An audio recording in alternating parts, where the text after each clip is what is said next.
السلام علیکم ورحمۃ اللہ وبرکاتہ۔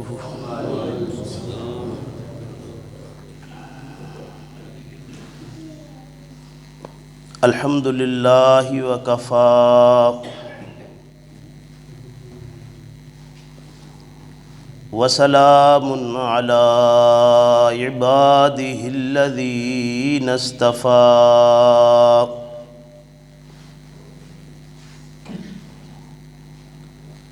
اما بعد فاعوذ باللہ السمیع العلیم من الشیطان الرجیم۔ بسم اللہ الرحمن الرحیم۔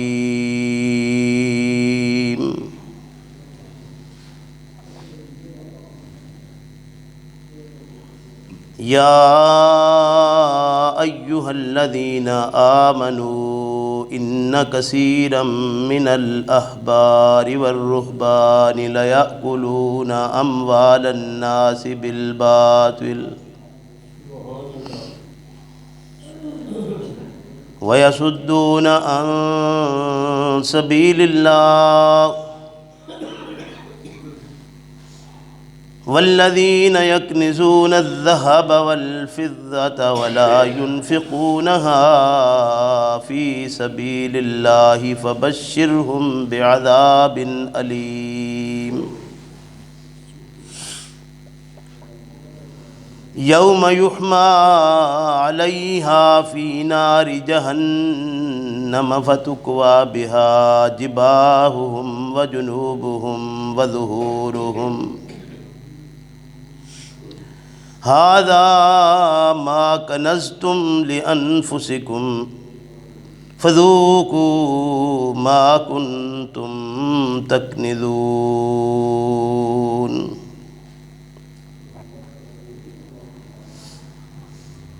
میرے محترم بزرگوں، بھائیوں،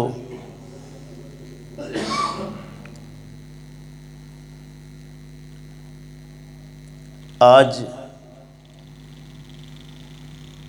آپ کی اس مسجد کے اندر جن احباب کا پروگرام تھا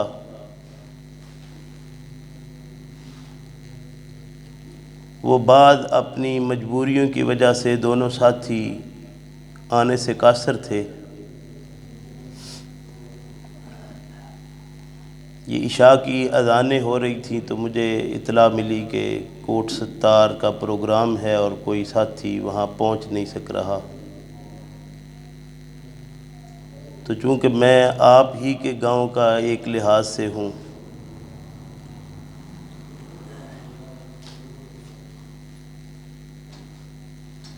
تو مجھے آپ کے سامنے آ کر کچھ چند گزارشات کرنے کا جو موقع ملا ہے، اللہ رب کریم کی اس کتاب مقدس سے سورہ التوبہ کی 2 آیات کریمات میں نے آپ کے سامنے تلاوت کی ہیں۔ یہ آیات 34 اور 35 نمبر پر ہیں۔ چونکہ یہ پروگرام تبلیغی اور اصلاحی ہوتا ہے، اس میں کوئی تقریر کرنا مقصود نہیں ہے، تو میں آپ کے سامنے چند ایک گزارشات کروں گا جس میں حتی المقدور کوشش یہ ہوگی کہ کچھ اصلاح بھی ہو اور کچھ میری طرف سے بات آپ تک پہنچ بھی جائے۔ اور اس سلسلے میں میری کوشش یہ ہوگی کہ یہ جو بات کروں وہ اللہ کی کتاب سے ہو اور اللہ کے پیغمبر محمد الرسول اللہ صلی اللہ علیہ وسلم کی سنت سے ہو۔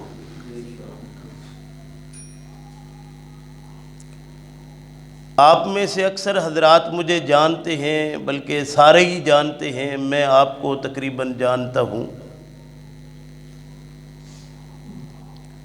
لیکن سننے اور سنانے کا شاید یہ پہلا ہی موقع ہو۔ بہرحال جو دو آیات کریمات آپ کے سامنے تلاوت کی ہیں، اللہ رب کریم ایمان والوں کو مخاطب کرتے ہیں، اور قرآن کریم کے اندر ایمان والوں کو خطاب جہاں بھی کیا گیا ہے، اس میں ایک بات تو یہ یاد رکھنے کی ہے کہ جہاں بھی ایمان والوں کو خطاب ہے وہ صورت مدنی صورت ہے، مکی صورت نہیں ہے، اور یہ تقریباً 88 بار خطاب آیا ہے یا ایھا الذین آمنوا کا، اور جہاں بھی ایمان والوں کو مخاطب کیا گیا ہے وہاں آگے کوئی نہ کوئی حکم دیا ہے۔ جہاں بھی ایمان والوں کو مخاطب کیا گیا ہے آگے کوئی نہ کوئی حکم دیا ہے، اور ایمان والوں کا جو خطاب مدینہ طیبہ کے اندر ہے، یعنی ان صورتوں کے اندر ہے، اس کی وجہ کیا ہے؟ اس کی وجہ یہ ہے کہ پیغمبر اسلام صلی اللہ علیہ وسلم کی جو مکی زندگی ہے، وہ زندگی نبی اکرم صلی اللہ علیہ وسلم کی انفرادی زندگی ہے۔ آپ صلی اللہ علیہ وسلم کے ساتھی منفرد ساتھی تھے، اجتماعی ساتھی نہیں تھے، اور جب اللہ کے پیغمبر محمد الرسول اللہ صلی اللہ علیہ وسلم کو مکہ والوں نے مکہ سے نکلنے پر مجبور کر دیا، پیغمبر اسلام صلی اللہ علیہ وسلم مکہ سے ہجرت کر کے مدینہ پہنچے، تو مدینہ طیبہ کے اندر باقاعدہ طور پر ایمان والوں کی ایک جماعت قائم ہوئی۔ یہی وجہ ہے کہ ایمان والوں کو خطاب بھی مدینہ طیبہ کے اندر ہی کیا گیا ہے، اور چونکہ جماعتی زندگی میں کچھ نظم کے اندر چیزیں مختلف ہوتی ہیں انفرادی زندگی سے، اس لیے میں یہ عرض کر رہا ہوں کہ قرآن کریم نے جہاں بھی یا ایھا الذین آمنوا کا خطاب دیا ہے وہاں آگے کوئی حکم دیا ہے، اور وہ حکم بہت ہی سمجھنے والا ہے جماعتی زندگی کے لیے۔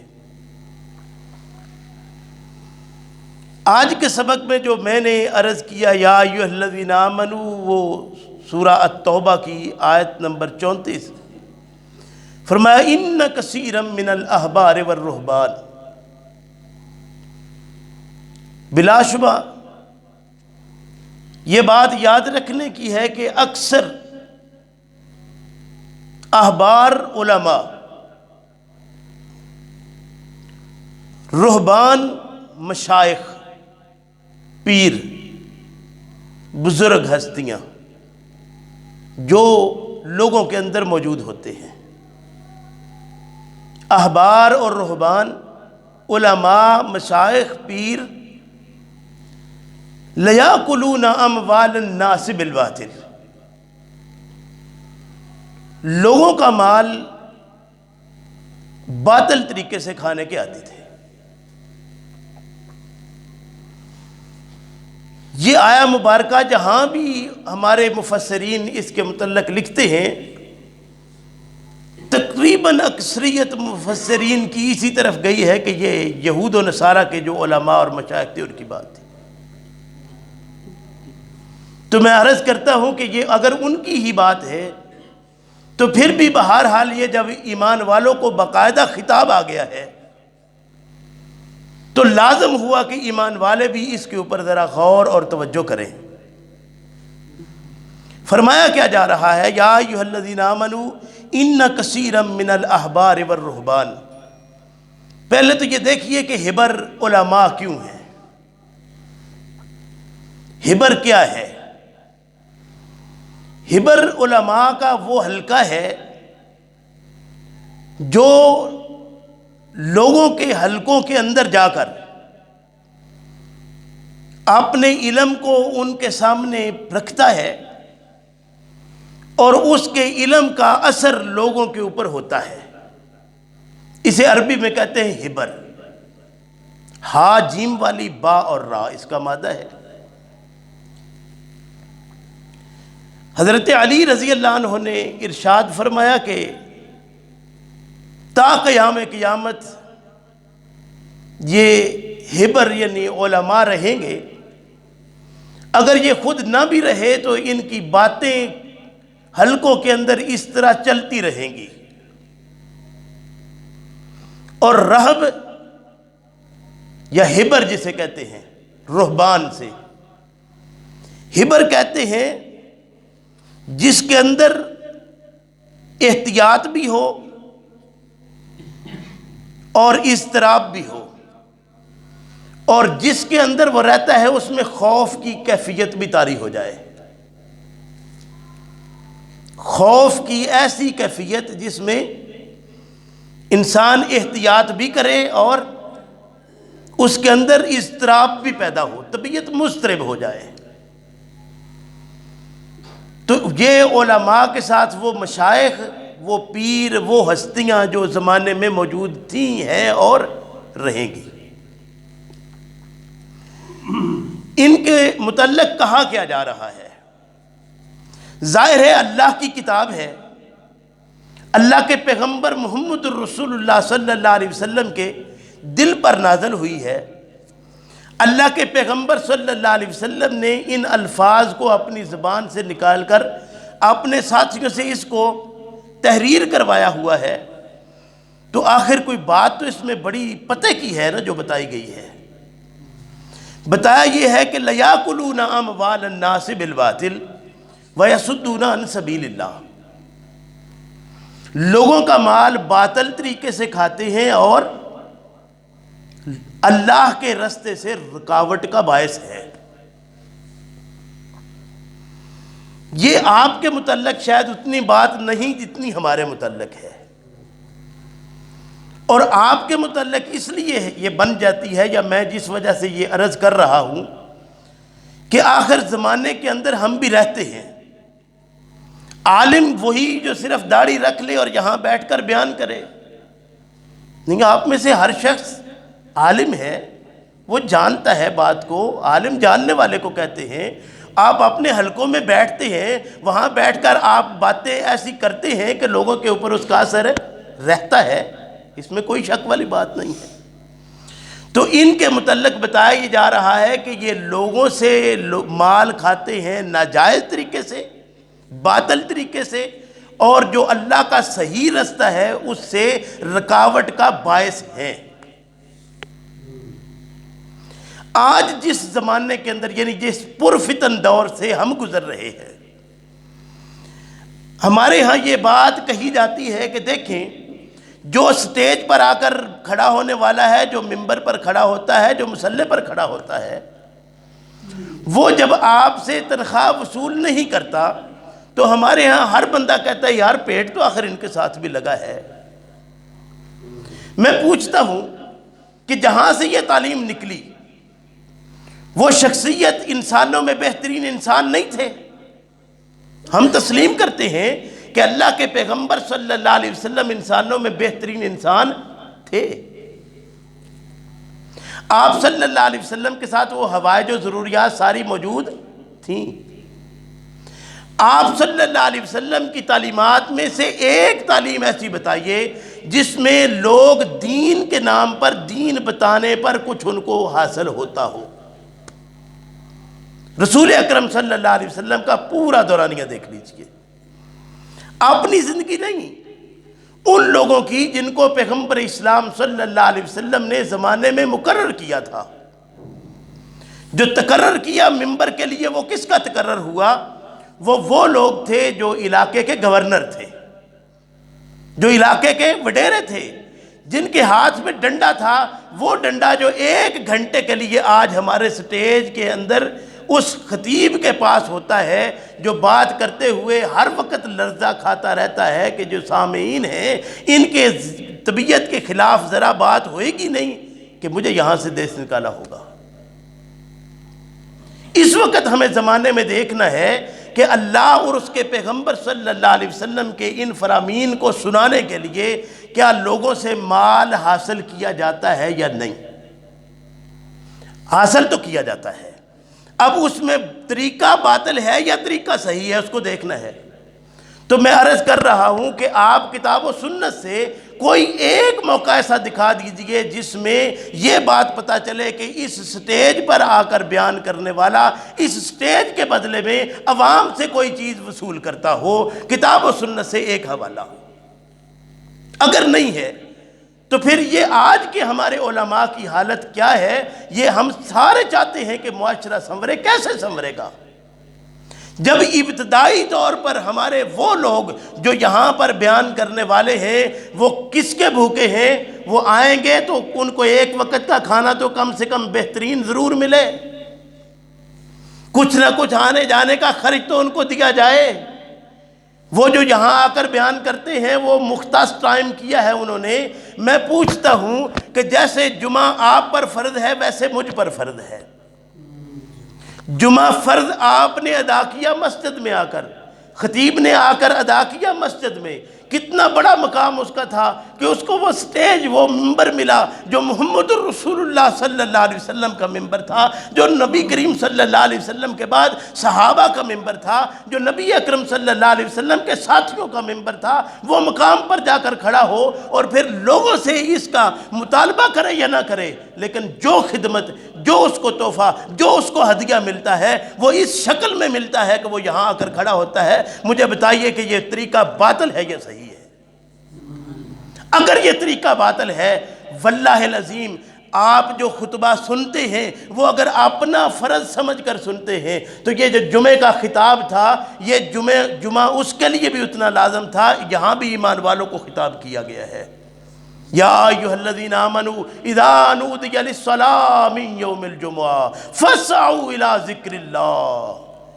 جس کو ذکر سننا ہے اس پر فرض ہے، تو جس کو سنانا اس پر فرض نہیں ہے، وہ ایمان والا نہیں ہے۔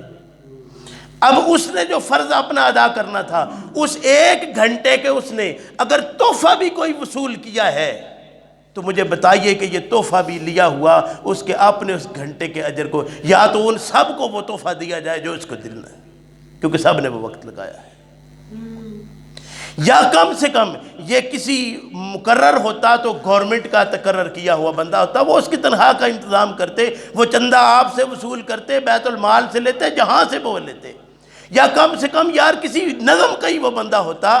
یہ بندہ جو ملازم ہے وہ ان لوگوں کا ہے جو وہاں بیٹھ کر سننے والے ہیں۔ تو آپ، میں عرض کر رہا ہوں، کتاب و سنت سے ایک بھی ایسا علماء پیش نہیں کر سکتے واقعہ جس سے یہ پتہ چلے کہ ان لوگوں نے اس طرح کے کچھ مال وصول کیے ہیں لوگوں سے۔ میری باتیں عموماً لوگوں کو سمجھ اس لیے نہیں آتی کہ یہ باتیں ذرا تھوڑی علماء کی روٹین سے مختلف ہیں، لیکن میں نے کتاب و سنت سے یہ سیکھا ہے، میری تعلیم یہ ہوئی ہے کہ دین کے نام پر آپ کچھ بھی کرنا چاہتے ہیں، آپ بیان کرتے ہیں، آپ کا حق ہے، جس طرح لوگ سنتے ہیں، آپ کو اللہ نے موقع دیا، بات کریں جا کر۔ لیکن ہمارے ہاں سب سے پہلی بات کیا ہوتی ہے کہ مولانا صاحب آئیں گے، پہلے طے کیا ہوگا، وقت کا تقرر ہوگا، اتنا وقت لگایا جائے گا، اتنے پیسے ملیں گے، اتنا سفر ہے میرا، یہ میری گاڑی کا خرچ ہے، یہ میرے کھانے پینے کا۔ پھر آتے ہی سب سے پہلے بات ہوگی تو کیا ہوگی؟ بڑا گلا خراب تھا، بڑی طبیعت خراب تھی، بڑا سفر کیا ہے، رات وہاں تھا، دن وہاں تھا۔ اللہ کے بندو، اپنی مزدوری پر نکلے ہو، پھر لوگوں پہ احسان کر رہے ہو۔ یا ایھا الذین آمنوا ان کثیرا من اکثر احبار اور رہبان کی یہ بات ہے، یہ قرآن کہتا ہے۔ لَيَأْكُلُونَ أَمْوَالَ النَّاسِ بِالْبَاطِلِ وَيَصُدُّونَ عَنْ سَبِيلِ اللَّهِ۔ اللہ کے رستے سے رکاوٹ کا سبب کیا ہے؟ یہ نماز کے لیے کہتے ہیں، تو یہ نماز بہرحال اللہ کا رستہ تو ہے، لوگوں کو مسجد میں لاتے ہیں، لوگوں کے بیٹھنے کا بنایا ہوا ہے سلسلہ، یہ رکاوٹ تو نہیں ہے میرے بھائی، کس کی رکاوٹ نہیں ہے؟ اللہ نے فرمایا یصدون عن سبیل اللہ، اللہ کی راہ سے وہ رکاوٹ ہے، اور یہ اللہ کی راہ صرف مسجد ہے۔ یہ نماز ادا کی تھی کس لیے؟ کہ یہاں باہر جا کر معاشرے میں میں نے جب کام کرنے ہیں تو ان سارے کاموں کے اندر میری اس نماز کا اثر نظر آئے، پتہ چلے کہ یہ کوئی نماز ادا کر کے آیا ہے، اللہ سے کوئی بات کر کے آیا ہے۔ نماز کا ایک کام تھا، کیا کام تھا نماز کا؟ اللہ رب کریم نے ارشاد فرمایا کہ نماز کا کام ہے تو تمہیں نماز بے حیائی اور برائی سے روکے گی۔ ان الصلاۃ تنہی عن الفحشاء والمنکر، نماز برائی اور بے حیائی سے روکنا کا اس کا کام ہے۔ آپ مجھے بتائیے، زمانے میں آپ کو پیاس لگی، آپ پانی پیتے ہیں، پیاس بجھتی ہے نہیں بجھتی؟ بجھتی ہے۔ اور اگر پیاس نہ بجھے تو کیا کرتے ہیں؟ آخر کب تک پانی پئیں گے؟ ڈاکٹر کے پاس جائیں گے، کوئی بیماری ہے؟ آپ بھوک لگتی ہے، کھانا کھاتے ہیں، کھانا کھاتے ہیں تو آپ کی بھوک مٹتی ہے۔ اگر آپ کھاتے جائیں بھوک نہ مٹے کیا کریں گے؟ آپ ڈاکٹر کے پاس جائیں گے کہ کوئی معدے کا پرابلم ہو گیا ہے، اس کا علاج کرو یار، یہ کھاتا جاتا ہے، اس کا اثر کوئی نہیں ہو رہا، خوراک اس کا پیٹ نہیں بھر رہا۔ مجھے بتائیے ذرا، زمانے میں اگر مقصد اس کا کھانے کا پیٹ بھرنا ہے، وہ نہ بھرے تو بیماری ہے۔ پانی پینے کا مقصد پیاس بجھانا ہے، پیاس نہ بجھے تو کوئی بیماری ہے۔ نماز کا مقصد برائیوں اور بے حیائیوں سے روکنا ہے، اگر وہ رکتے نہیں، معاشرہ برائیوں اور بے حیائیوں میں اسی طرح پڑا ہوا ہو تو نماز کا مقصد حل نہیں ہوتا۔ رستے اللہ کے سے رکاوٹ بنے ہیں، یہ رستے پر لگایا ہے۔ مساجد کی تقسیم در تقسیم، لوگوں کو الگ الگ فرقوں میں بانٹنا، الگ الگ اپنے اپنے ڈنڈے کھڑے کرنا، یہ آج زمانے کے اندر جو کچھ ہے سارا آپ میرے سے بہتر جانتے ہیں، اسی معاشرے کے، اسی گاؤں کے آپ باسی ہیں، میں ہوں۔ ہم اپنا ذرا محاسبہ تو کریں، تھوڑا ہم اپنا بھی کچھ تھوڑا خیال تو کریں کہ آخر زمانے میں ہم کدھر جا رہے ہیں۔ یہ اللہ کا رستہ ہے، یہ اللہ کے رستے سے رکاوٹ کا سبب ہے سارا سلسلہ۔ اگر یہ اللہ کا رستہ ہے تو یہ اللہ کے رستے سے یہ جو سلسلے تھے، یہاں تو چمک دمک یہ آنی چاہیے تھی کہ جو ایک بندہ ہے اس کے اندر وہ، یعنی میں نہیں کہتا معاشرہ پورا تبدیل ہو جاتا، کم سے کم وہ ایک فرد واحد تو ایسا نکلتا کہ لوگ زمانے میں اس کی طرف انگلی کر کے کہتے یار کچھ انسانیت اس میں بھی پائی جاتی ہے۔ مسلمان تو بھی بڑی دور کی بات ہے، ہم سارے مسلمان ہیں، انسانیت سے آری ہیں۔ کبھی سوچا ہے اسلام کن کے لیے ہے؟ وہ تو تھا ہی انسانوں کے لیے، پہلی سیڑھی ہماری نہیں ہے ابھی، بنیادی طور پر ہم ابھی انسانوں والے صف میں ہی شریک ہونے والے نہیں بن رہے، اور ادھر دوسری طرف ہماری سلسلے کیا ہے کہ ہم پکے مسلمان ہیں۔ مجھے بتائیے یہ سبیل اللہ کی طرف رکاوٹ ہے یا سبیل اللہ کی طرف جانا ہے؟ یہ مال کو وصول کرنا، سلسلے چلانا، معاملات کرنا، یہ علماء کے لیے قطعاً کسی حال میں بھی جائز نہیں تھا، نہیں ہے، نہیں ہوگا۔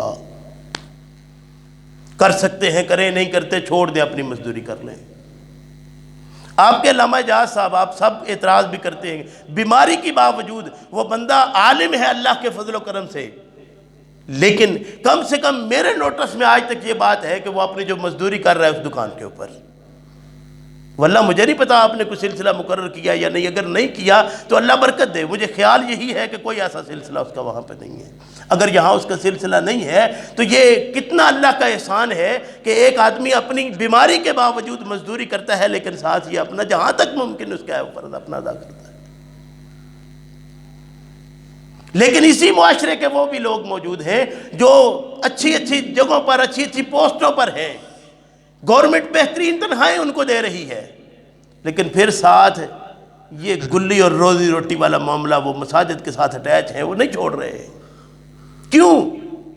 میرے بھائی نماز مجھ پر فرض ہے، آخر 5 وقت آپ پر فرض ہے، مجھ پر نہیں ہے، مجھ پر بھی تو فرض ہے۔ یہاں کھڑے ہونے کے اگر میں نے وہاں پہ کچھ بھی وصول کر لیا ہے، آپ سارے دیکھیں جی ہم گاؤں کے رہنے والے ہیں، ہمیں دانے پسوانے پڑتے ہیں، کمہار ہمارے پاس آتا ہے، وہ دانے لے جاتا ہے پسوا، اپنے دانے نہیں پسواتا۔ حجام ہے، وہ ہماری حجامت کرتا ہے، اس کے وہ چاہے وہ ہم اس کو وقتی طور پر حمام پر جا کر پیسے دیتے ہیں یا 6 مہینے کے بعد دانے اس کو جا کر دیتے ہیں، جس بھی سلسلے میں ہم نے رکھا ہوا ہے، ظاہر ہے اس کو اپنی بہرحال کٹنگ کروانا پڑتی ہے۔ میں پوچھتا ہوں کہ ہمارے یہ علماء جو اس مسئلے کے اوپر کھڑے ہو کر اس مسئلے کو استعمال کرنے والے ہیں، انہوں نے کبھی نماز اپنی ادا کی ہے؟ جو وقت دیا تھا اس کی تو پیمنٹ لے لی۔ بڑی سوچنے کی باتیں ہیں۔ پھر ہم کہتے ہیں کہ معاشرہ کیوں نہیں سدھر رہا؟ میرے بھائی سدھار کیسے آئے گا؟ ہاں فرد ہو، ایک اکیلا ہو، وہ نظر آئے کہ یہ کوئی بات ہے اس کے اندر، ایسا نہیں ہے۔ معاشرہ نظر انگلی اٹھائے، 100 اگر انگلیاں اس طرف کرنے والے ہوں تو پھر بھی بیچ میں وہ لوگ موجود ہوں گے، یار تم ذرا پیغمبر اسلام صلی اللہ علیہ وسلم کے مخالف نہیں تھے؟ مخالفوں نے کیا کیا؟ وہ گئے وہاں حبشہ کے اندر کہ ہمارے پکوڑے آئے ہیں واپس کرو ان کو. شاہ حبشہ نے پوچھا کہ آئے ہو اچھی بات ہے تمہارے پکوڑے ہیں واپس کرتے ہیں, بات تو بتاؤ ذرا, وہ جو بات کرنے والا وہ تھا کون؟ وہ شاہ حبشہ کون تھا؟ وہ مسلمان تھا, ظاہر عیسائی تھا. پوچھتا ہے کہ وہ ہے کون جس کی بات کرتے ہو, جس کے نام پر یہ تمہیں چھوڑ کر آ گئے ہیں مجبور ہو کر تمہاری وجہ سے, آخر اس کی کوئی بات تو بتاؤ. جھوٹ بولتا ہے, دھوکہ کرتا ہے, فراڈ کرتا ہے. ہمیں اپنا احساس کرنا ہے کہ ہم زندگی میں جھوٹ نہیں بولتے, فراڈ نہیں کرتے, دھوکہ نہیں کرتے, بے ایمانی نہیں کرتے, ملاوٹ نہیں کرتے. جس کا جتنا ہاتھ پہنچتا ہے اس میں کوئی کمی چھوڑی ہوئی ہے ہم نے؟ اللہ کے پیغمبر صلی اللہ علیہ وسلم کا کتنا واضح فرمان ہے. وہ آیا ایک آدمی, یا رسول اللہ صلی اللہ علیہ وسلم میرے میں ہر طرح کی برائیاں موجود ہیں اور میں چاہنے کے باوجود برائیاں نہیں چھوڑ رہا, اور ہر برائی میرے اندر ہے. اللہ کے پیغمبر صلی اللہ علیہ وسلم نے ارشاد فرمایا کہ بات تیری ٹھیک ہے, برائیاں چھوڑنی چاہیے, لیکن چلو نہیں چھوٹتی کوئی بات نہیں, کرتے رہو, ساری کر لو, ایک میری وجہ سے چھوڑ دو. یا رسول اللہ یہ تو بڑا آسان کام ہے صلی اللہ علیہ وسلم, باقی کر رہے ہو. فرمایا سارے کچھ کرتے رہو, جتنے کام ہیں پورے کرتے رہو, ایک چھوڑ دو. یا رسول اللہ صلی اللہ علیہ وسلم یہ تو کوئی مشکل معاملہ نہیں ہے, مجھے تو اجازت مل گئی سارے کاموں کی. یا رسول اللہ کون سا کام ہے صلی اللہ علیہ وسلم جس کو چھوڑنا؟ فرمایا جھوٹ چھوڑ دو. جس طرح پیٹ کو کہتے ہیں نا ام الامراض, یہ پیٹ یہاں سے شروع ہوتے ہیں جتنے جسم میں بیماریاں ہیں, ہمارے دین کے اندر جتنی بیماریاں ہیں وہ ساری کی ساری جھوٹ سے آئی ہیں. لیکن ہمارا ہر بچہ, بوڑھا, ہر جوان جھوٹ بولتا ہے. پوچھتا ہے وہ شاہ حبشہ کے ذرا بتاؤ کہ کیا وہ جسے کہتے ہیں محمد وہ جھوٹ بھی بولتا ہے؟ یار یہ محمد بن عبداللہ ہے, ابھی محمد رسول اللہ بھی نہیں ہے. جب پہاڑی پہ کھڑے ہو کر اعلان کیا تھا کہ اگر میں یہ بات کہوں کہ پہاڑی کی دوسری طرف سے آپ کے اوپر ایک لوگ ہیں جو حملہ کرنے والے ہیں, پوچھا کہ کیا یہ بات میں جو کہتا ہوں تسلیم کرتے ہو؟ کہا کہ آپ کو آج تک صادق پایا ہے. یہ کس کی بات ہے؟ یہ محمد رسول اللہ نہیں, ابھی محمد بن عبداللہ ہے صلی اللہ علیہ وسلم. آپ کو آج تک صادق پایا ہے, آپ سچ بولتے ہیں, تو آپ کے سچ کی وجہ سے آپ اگر یہ بات فرمائیں تو یہ جھوٹ نہیں ہو سکتی. آگے پیغام کیا دیا؟ قولوا لا الہ الا اللہ تفلحوا. جواب کیا؟ قرآن تو ابھی بعد کی بات ہے, ابھی یہ پہلا پیغام ہے. لوگوں نے منہ بسورنا شروع کر دیے, پاگل ہو گیا محمد صلی اللہ علیہ وسلم, بہک گیا, اس کو مار لگ گئی. کس وجہ سے؟ کہ ابھی ایک پہلا پیغام دیا ہے. مجھے بتائیے کہ وہ کائنات کا صحرا جس کے اللہ رب کریم کے جس کے مقام کا کوئی دنیا میں بھیجا ہی نہیں, اگر وہ ایک بات کرے, زمانے میں 40 سالہ زندگی جس کی اتنی شفاف زندگی ہے کہ العلان اعلان یہ بات کہی فَقَدْ لَبِثْتُ فِيكُمْ عُمُرًا مِّن قَبْلِهِ أَفَلَا تَعْقِلُونَ. آج زمانے میں کوئی ایک مہینے کا لوگوں کے سامنے نہیں بات کر سکتا کہ میرے اس مہینے کے اندر میرے سے کوئی بات ایسی ہوئی ہے تو مجھے بتاؤ. اور وہ پیغمبر محمد الرسول اللہ صلی اللہ علیہ وسلم اپنی 40 سالہ زندگی کو پیش کر کے لوگوں میں اعلان کرتے ہوئے فرماتے ہیں کہ میری زندگی یہ 40 سال جو تم میں گزاری ہے اس پر ہی کوئی نشان لگا کے بتا دو کہ یہ میرا وقت ایسا نکلا. اللہ ارشاد فرماتے ہیں یا ایھا الذین آمنوا ان کثیرا من الاحبار والرہبان لیأکلون اموال الناس بالباطل ویصدون عن سبیل اللہ والذین یکنزون الذھب والفضہ. وہ لوگ جو خزانہ کرتے ہیں, مال جمع کرتے ہیں سونے کی شکل میں, چاندی کی شکل میں, ولا ينفقونها فی سبیل اللہ. اب ذرا یہ سمجھیے انفاق کیا ہے, نفق کیا ہے. آپ سعودیہ میں رہتے ہیں جی, نفق کس کو کہتے ہیں؟ نون فے اور قاف مادہ ہے. ایک ہوتی ہے غار پہاڑوں میں جس کا ایک دانہ ہوتا ہے، جہاں سے جانا ہے وہیں سے نکل کے آنا ہے، اور ایک ہوتی ہے غار جس کے 2 دانے ہوتے ہیں، اسے عربی میں کہتے ہیں نفق، سرنگ جسے کہتے ہیں نا آپ، سرنگ، ایک طرف سے جاؤ دوسری طرف سے نکل جاؤ، ادھر سے آؤ تو ادھر سے نکل جاؤ۔ یہ ہے انفاق، مال آئے نکل جائے، مال آئے نکل جائے۔ میں نے جو کمایا ہے زندگی میں، یاد رکھیے وہ میرا نہیں ہے، اس میں سارے لوگوں کا حصہ میرے پاس ہے، وہ نکل جائے گا، میرے پاس نہیں رہے گا۔ آج ہم کہتے ہیں زمانے میں قرضہ بڑا ہے، بڑی حالات خراب ہے، بڑا سلسلہ ایسا ہے۔ ایک مثال سنا دوں قرضے کیسے اترتے ہیں۔ ایک آدمی آیا، کوئی سیاح تھا دوسرے ملک کا، وہ آ کے اس نے جب ایک ہوٹل میں گیا تو وہاں جا کے اس کو $1000 دیتا ہے اور کہتا ہے مجھے کوئی کمرہ دکھا دو۔ وہ لے گیا اس کو، بندے کو جا کے اوپر کمرہ ہے، جو کاؤنٹر پہ بیٹھا ہے اس کے پاس وہ آدمی آ جاتا ہے جس سے وہ اپنا گوشت وغیرہ اپنے ہوٹل کے لیے لیتے ہیں، وہ اس کو پیمنٹ کر دیتا ہے۔ وہ پیسے لے کے جاتا ہے جہاں اپنے جانوروں کو جہاں سے خریدتا ہے وہ وہاں لے جاتا ہے، وہاں پیمنٹ کر دیتا ہے۔ وہ جانوروں والا اپنے ڈاکٹر کے پاس جاتا ہے، وہ اس کو پیمنٹ کر دیتا ہے۔ ڈاکٹر جو ہے وہ جہاں دوائیاں لیتا ہے وہ وہاں جا کے اپنی پیمنٹ کر دیتا ہے۔ پھر وہی وہ وہاں پہ آ کے رہائش اس نے رکھی ہے اس کو واپس کرتا ہے۔ اوپر سے وہ بندہ نیچے اتر کے آتا ہے سیاح، وہ کہتا ہے مجھے آپ کا کمرہ کوئی پسند نہیں آیا، یہ اپنا $1000 لے کے چلا جاتا ہے۔ اور یہ کتنے لوگ ہیں جن کا قرضہ اس نے اتار دیا ہے رستے میں۔ یہ مال ایسی چیز ہے، یہ ہے انفاق، آیا ہے چلا جائے، جو آپ کا حصہ ہے وہ آپ کو مل جائے گا۔ لیکن ہم نے جس نے جتنا سنبھال کر رکھا ہے، واللہ العظیم یاد رکھیے کل قیامت کے دن اس کا حساب دینا ہوگا۔ یہ ہے والذین یکنزون الذھب والفضة ولا ينفقونها فی سبیل اللہ۔ سبیل اللہ سے مراد صرف مساجد نہیں ہے، صرف مدارس نہیں ہے، صرف رستے اور نالیاں نہیں ہیں، آپ کے علاقے کا ہر غریب آدمی اس میں شریک ہے۔ آپ کا جتنا عزیز قریب کا ہے وہ اس میں حقدار ہے۔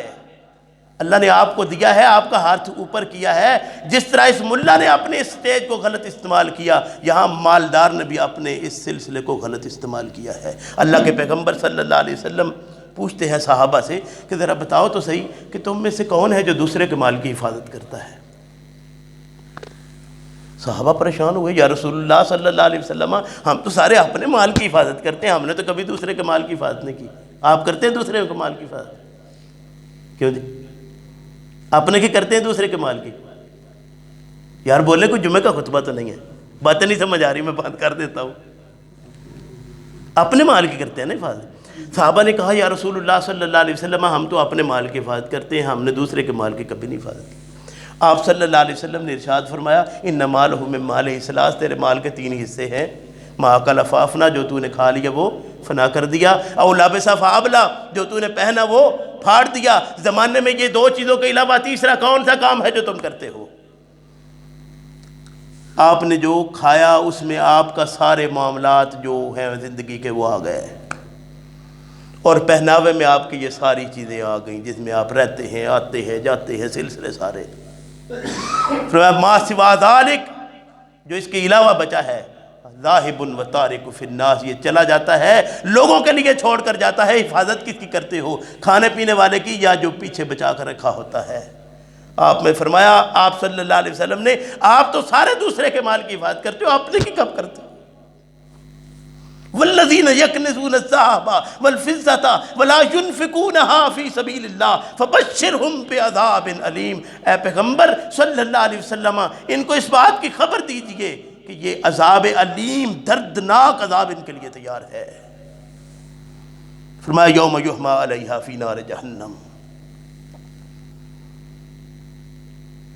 وہ دن کہ اس کو ہمہا تپایا جائے گا، حامیم اور یا، یوم یحمى علیہا، جس دن اس کو تپایا جائے گا، فی نار جہنم، جہنم کی آگ میں، فتکوی بہا جباہہم وجنوبہم وظہورہم، اس کی داغی جائیں گی پیشانیاں، اس کی پشتیں، اس کی کروٹیں، فتقوا بہا جباہہم وظہورہم وجنوبہم وظہورہم ھذا ما کنزتم لانفسکم، یہ ہے جو تو نے اپنی زندگی میں اپنی جان کے لیے خزانہ کر کے رکھا ہوا تھا۔ بتا ذرا دوسرے کے مال کی حفاظت ہے یا آپ نے کی؟ اور یہ وہ مال ہے جس کی حفاظت کر کے رکھا ہوا ہے نا، یہ تو چھوڑ کے چلا جائے گا، پیچھے بچے ہیں، وہ بچے آپس میں تقسیم کرتے ہوئے لڑتے مرتے رہیں گے کہ یہ میرا ہے، یہ میرا ہے، جس کے قبضے میں جتنا آ جائے گا وہ اس کو چھوڑنے کے لیے تیار نہیں ہوگا، یہ آپس میں لڑ مر جائیں گے، قتل و غارت تک کی نوبت آ جاتی ہے اس مال کے پیچھے۔ کبھی خیال کیا ہے مال کس کا تھا؟ دوسروں کا۔ حفاظت آپ نے کی، آپ نے حفاظت کر کے اس کو سنبھال کے بھی رکھا اور اپنے لیے وبال جان بھی بنا لیا، آخرت میں تباہی کا سبب وہ بن گیا۔ کیوں؟ اس لیے کہ انفاق نہیں کیا۔ یہ میں نہیں کہہ رہا میرے بھائی، یہ اللہ کی کتاب ہے۔ میں عرض کروں مجھے کیوں پسند نہیں کیا جاتا؟ صرف اسی وجہ سے۔ واللہ مجھے آج بھی پتہ ہے اس بات کا کہ وہ میرے سے پہلے کہنے والا صرف اور صرف اپنے علاقے میں اپنے ان علماء نے اسی لیے کبھی اس کو اپنے پاس نہیں بٹھایا تھا کہ یہ جب بات کرتا ہے تو وہ بات وہ ہوتی ہے جو بڑی تکلیف دیتی ہے۔ میرے بھائی باتیں واقعی تکلیف دیتی ہیں۔ یہ ابھی تو میں نے اللہ کے پیغمبر صلی اللہ علیہ وسلم کا فرمان یہاں بیٹھ کر ایک لکھا تھا، صرف اس ذہن کے لیے کہ یہ میں آپ کے سامنے بیان کروں گا، وقت زیادہ ہو رہا ہے، پھر کبھی موقع ملے گا انشاءاللہ، پھر کبھی بات کریں گے، وقت کافی ہو گیا۔ لیکن اللہ کے پیغمبر صلی اللہ علیہ وسلم کا فرمان سنیے پھر۔ حضرت علی رضی اللہ عنہ اس کے راوی ہیں۔ عن علی رضی اللہ عنہ قال قال رسول اللہ صلی اللہ علیہ وسلم، حضرت علی رضی اللہ عنہ فرماتے ہیں کہ نبی اکرم صلی اللہ علیہ وسلم نے ارشاد فرمایا، یوشک علی الناس زمان، ان قریب لوگوں پر ایک ایسا زمانہ آ جائے گا، فرمان نبوی ہو، پورا ہوگا کہ نہیں؟ لازمی ہوگا۔ یوشک علی الناس زمان لا یبقى من الاسلام الا اسمہ، زمانے میں اسلام باقی نہیں رہے گا مگر اس کا صرف نام ہوگا۔ آج زمانے میں اسلام کا نام لینے والے کتنے ہیں، اور نام کے علاوہ کہیں اسلام نظر بھی آتا ہے؟ لا یبقى من الاسلام الا اسمہ،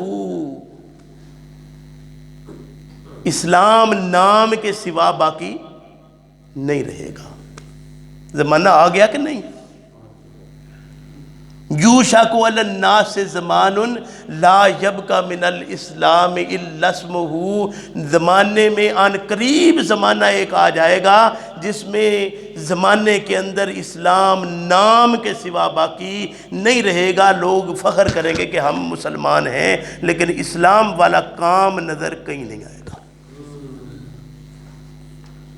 وَلَا يَبْقَى مِنَ الْقُرْآنِ إِلَّا رَسْمُهُ، قرآن ان میں بہت باقی ہوگا لیکن رسم الخط کے سوا کچھ باقی نہیں ہوگا۔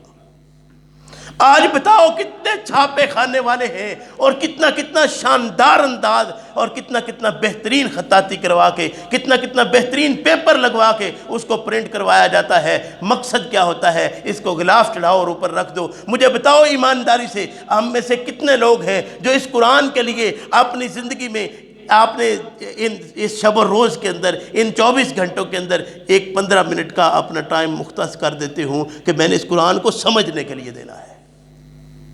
رسم الخط کی میں بات نہیں کر رہا، وہ علماء آپ کو سناتے رہیں گے، باتیں ہوتی رہیں گی، لوگ کرتے رہیں گے، آپ سنتے رہیں گے۔ میں تو یہ بات کروں گا، اللہ کے پیغمبر صلی اللہ علیہ وسلم کا فرمان کیا ہے؟ لا یبقى من القرآن الا رسمہ، قرآن باقی نہیں رہے گا مگر صرف اس کا رسم الخط رہ جائے گا۔ آج رسم الخط کے لحاظ سے قرآن ہم میں باقی ہے، باقی قرآن باقی نہیں ہے، کیونکہ ہمارے لیے پڑھنے کی اور بہت ساری چیزیں ہیں جو ہمیں فرصت ہی نہیں دیتی کہ قرآن کو بھی کبھی پڑھنا ہے۔ آپ مدارس میں چلے جائیے، دیکھیے وہاں کیا صورتحال ہے، قرآن کو کتنا ٹائم دیا جاتا ہے، باقی چیزوں کو کتنا وقت دیا جاتا ہے۔ یہ وہ کتاب ہے جس کتاب نے محمد کو محمد الرسول اللہ بنایا ہے، یہ وہ کتاب ہے جس نے صحابہ اکرام کے ساتھ رضی اللہ عنہم لگوایا ہے، یہ وہ کتاب ہے جس پر ابو بکر صدیق نے عمل کیا، یہ وہ کتاب ہے جس پر عمر فاروق نے عمل کیا، یہ وہ کتاب ہے جس پر عثمان غنی نے عمل کیا، یہ وہ کتاب ہے جس پر علی المرتضیٰ نے عمل کیا تھا، اور یہ اس مقام کو پہنچے تھے۔ کون سی تعلیم انہوں نے دوسری حاصل کی ہوئی تھی؟ آخر سوچنے کی بات تو ہے۔ لیکن آج رسم الخط کے لحاظ سے ہمارے ہاں قرآن کریم بہت ہے۔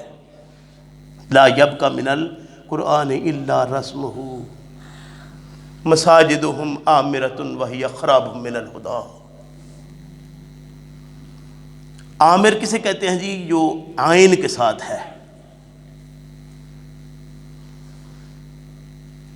مساجدہم مسجدیں ان کی، عمر کہتے ہیں لمبے کو، کھلی کشادہ بڑی بڑی۔ مساجدہم عامرۃ خوبصورت ہے، کشادہ بڑی بڑی مساجد ہوں گی۔ مساجدہم عامرۃ وہی خراب من الہدی، ہدایت سے خالی۔ کیا ہوں گی؟ مسجدیں۔ یہاں ہدایت ہے یا ہدایت سے خالی ہیں؟ کہیں ہدایت نظر آتی ہے ان مساجد میں؟ اگر ہدایت ہو تو کوئی تو منبع ہمیں بھی نظر آئے کہ یہ مسجد اللہ کا گھر ہے، یہ تو ہمارے اپنے سلسلے ہیں، یہ تو مسلک کی ہے، یہ تو خاندان کی ہے، یہ تو برادری کی ہے، یہ تو ہمارے اپنے سلسلے ہیں سارے۔ مساجدہم عامرۃ وہی خراب من الہدی، مساجد کشادہ ہوں گی، بڑی بڑی ہوں گی، لمبی چوڑی ہوں گی، خوبصورت ہوں گی، لیکن ہدایت سے خالی ہوں گی۔ علماؤہم شر من تحت ادیم السماء۔ اس زمانے کے جو علماء ہیں ان کی حالت اللہ کے پیغمبر صلی اللہ علیہ وسلم کیا فرماتے ہیں کہ زمانے میں، وہ زمانہ جب آئے گا، یوشک علی الناس زمان، اس زمانے میں کیا ہوگا؟ علماؤہم، علماء کی یہ حالت ہوگی کہ آسمان کے نیچے بدترین مخلوق جو ہے وہ علماء ہوں گے۔ آسمان تلے بدترین لوگ جو ہے وہ کون ہوں گے؟ علماء ہوں گے۔ مجھے بتاؤ آج زمانے میں کتنی عزت کی نگاہ سے دیکھتے ہو؟ تم تو وہ لوگ ہو میرے بھائی، اپنے اس مال کے بل بوتے اس ملا کو اس پوزیشن میں لے دیا ہے کہ یہ رجسٹر یہاں پہ رکھتا ہے، اور آپ کی اس برات میں جا کر وہ گھنٹوں گھنٹوں ڈھولک سنتا ہے، صرف اس وجہ سے کہ آپ نے اس کو مقرر کیا ہوا ہے اور وہ مجبور ہے وہاں بیٹھنے پر۔ اللہ کے پیغمبر صلی اللہ علیہ وسلم کا زمانہ دیکھیے، نکاح مساجد میں ہوا کرتے تھے، کوئی برات نہیں ہوا کرتی تھی، اکیلے 2-4 آدمی وہاں بیٹھ کے نکاح کر دیا کرتے تھے، بچی کے ساتھ کوئی چیز نہیں جاتی تھی، بچی خالی ہاتھ بھیج دی جاتی تھی، اگلے جا کر اس کے سارے انتظامات کیا کرتے تھے۔ اور جس کو پیغمبر صلی اللہ علیہ وسلم نے ایک دعوت جس میں کہی اس پورے نکاح کے اندر وہ دعوت ولیمہ تھی۔ سنیے پیغمبر صلی اللہ علیہ وسلم کا فرمان، فرمایا کہ یاد رکھو دعوتوں میں سب سے بری دعوت ولیمے کی دعوت ہے۔ کیوں؟ اس لیے کہ تم اس میں صرف اپنے لیول کے لوگوں کو بلاتے ہو، اس میں تم غربا کو شریک نہیں کرتے ہو۔ آج اپنا محاسبہ تو کریں ہم، اپنے احسان تو کریں ہم کہ جس معاشرے کے افراد ہم ہیں وہاں صورتحال کیا ہے۔ علماؤہم شر من تحت ادیم السماء، زمانے کے علماء ان کی یہ کیفیت ہوگی کہ آسمان تلے بدترین لوگوں میں وہ لوگ ہوں گے جن کو آپ مولوی کہتے ہیں۔ مولوی جی آئے ہو، لیٹ کیوں آئے ہو؟ مولوی جی تُس ہے کیوں؟ مولوی جی تُس ادھر کتے؟ مولوی جی یہ کیا کر رہے؟ یعنی مولوی مولوی مولوی یہ کیا ہوئے؟ اعتراض ہی اعتراض ہے اس کے اوپر۔ کبھی دوسرے کے اوپر بھی اعتراض کیا ہے؟ من عندہم تخرج الفتنہ وفیہم تعود، انہی سے فتنے پھوٹیں گے، انہی میں واپس لوٹ جائیں گے۔ یہ فرمان ہے نبی اکرم صلی اللہ علیہ وسلم کا۔ میرے بھائی، میں نے جو چند باتیں آپ کے سامنے عرض کی ہیں، باتیں ذرا مختلف تھیں، لیکن میں کتاب و سنت کو ایسا ہی سمجھا ہوں۔ اللہ سے دعا کرتا ہوں کہ اللہ ہم سب کو کتاب و سنت کا دائی بناتے ہوئے صحیح معنوں میں اس کو سمجھ کر اس کے مطابق اپنی زندگی کے اعمال بنانے کی توفیق دے۔ یہ بات یاد رکھیے۔ میں یہاں ایک بات پھر عرض کر دوں کہ آپ اگر کبھی لوہار کے ساتھ دوستانہ کر لیتے ہیں تو جب دوستی ہو جاتی ہے تو آپ کے کپڑوں کے اوپر وہ ذرات گرتے ہیں، جو چنگاریاں ٹوٹتی ہیں، پتہ چلتا ہے کسی لوہار کا یار ہے۔ رنگ ساز کے ساتھ گرانہ ہو، وہاں جا کر جب بیٹھتے ہیں تو کچھ نہ کچھ کپڑوں کے اوپر اثر نظر آتا ہے کہ یہ کسی رنگ ساز اگر خود نہیں تو کہیں رنگ ساز کے ساتھ گرانہ اس کا ہے کہ اس کے اوپر چھینٹے پڑے ہوئے نظر آتے ہیں۔ آپ خوشبو والے سے کسی سے دوستانہ کر لیں تو وہ خوشبو والا وہ عطار کیا کرے گا، جب تک آپ وہاں عطر والی دکان پہ بیٹھے ہیں خوشبو آپ سونگ رہے ہیں، وہ اٹھتے ہوئے اپنے گرانے میں ذرا لے کے بڑا ادھر رکھ دے گا، آپ جدھر جا رہے ہیں پتہ چل رہا ہے کہ کسی عطار کے پاس سے اٹھ کے آیا ہے۔ میرے بھائی خدا کے لیے ہم اسلام کے اتنے قریب تو ہو جائیں، اتنے تو ہو جائے کہ ہمارے اوپر کوئی چھینٹا پڑ جائے۔ اسلام کا کوئی چھینٹا نظر نہیں آتا لیکن ہم دندناتے پھرتے ہیں کہ ہم مسلمان ہیں۔ اللہ توفیق دے مجھے آپ کو۔ ربنا لا تزغ قلوبنا بعد إذ هديتنا وهب لنا من لدنك رحمة إنك أنت الوهاب۔ اللهم صل على محمد وعلى آل محمد كما صليت على إبراهيم وعلى آل إبراهيم إنك حميد مجيد۔ اللهم بارك على محمد وعلى آل محمد كما باركت على إبراهيم وعلى آل إبراهيم إنك حميد مجيد۔ اللهم أيد الإسلام والمسلمين، اللهم فقهنا في الدين، اللهم انصر الإسلام والمسلمين۔ یا اللہ جو بیمار ہیں ان کو صحت عطا فرما۔ یا اللہ اس وقت ہم شدید بیماری کے اندر مبتلا ہیں، اللہ پوری دنیا کے اندر ایک بیماری نے اس وقت عود کیا ہوا ہے۔ اللہ ہم تیرے سے التجا کرتے ہیں، اللہ اس بیماری کو ہم سے دور لے جا۔ یا اللہ اس بیماری کو ہم سے دور لے جا۔ ربنا لا تزغ قلوبنا بعد إذ هديتنا وهب لنا من لدنك رحمة إنك أنت الوهاب۔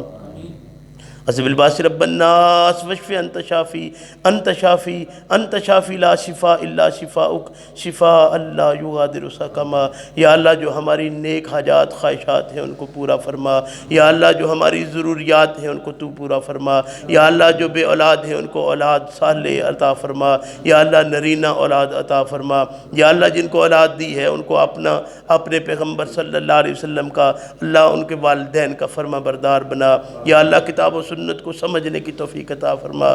یا اللہ اس وقت جو چیزیں رواج پا چکی ہیں اللہ ہم تیرے سے التجا کرتے ہیں کہ ہمیں خالص اسلام کو سمجھنے کی اور اس پر چلنے کی توفیق عطا فرما۔ ربنا لا تزغ قلوبنا بعد إذ هديتنا وهب لنا من لدنك رحمة إنك أنت الوهاب۔ سبحان ربك رب العزة عما يصفون وسلام على المرسلين والحمد لله رب العالمين آمين۔ بارک